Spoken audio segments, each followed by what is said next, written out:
Here's what you need to know if you found yourself in the accidental entrepreneur space.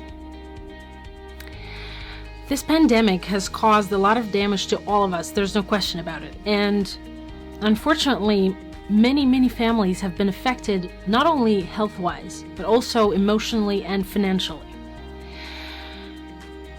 You or someone you know or someone in your family may have found yourself out of work or being the sole breadwinner and struggling financially. Or maybe someone you know or you yourself became an entrepreneur by accident.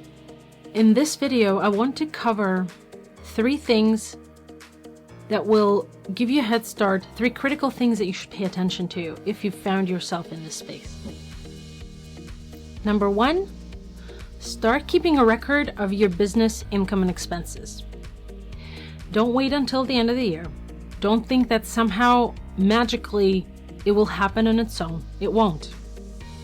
Get some sort of a spreadsheet, an Excel, or whatever it may be, and start categorizing your business-related or freelance-related expenses and income.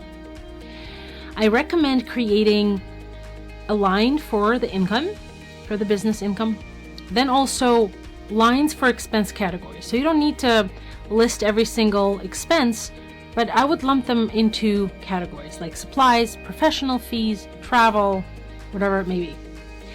And then your columns would represent months. So for the month of January, you would list your income received and expenses line by category, okay? And then you would just total it up for the year and you're done. Number 2 is critical. Separate your business income and expenses from personal. If you have a separate bank account, use it. Keep one account for all your personal expenses and the other one for business only. If you need money that your business or side hustle generates, transfer whatever you need into your personal account and then pay your personal expenses out of that designated personal account. If you don't have a separate account, then I highly recommend opening one if you can. Record keeping, if it's done well, can really help you during tax time and also in case of an audit. So I highly recommend this approach.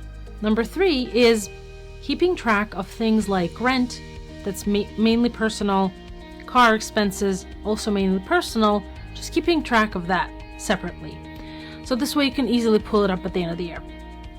These are personal expenses, but if you use a portion of your home or a portion of your car, or you just use cars sometimes for the business, then you can actually save yourself some tax at the end of the year and won't have to struggle to find that number.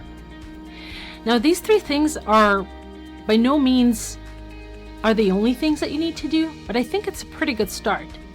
And if you found yourself in the accidental entrepreneur space, you will actually do yourself a huge favor if you start with these 3 things today.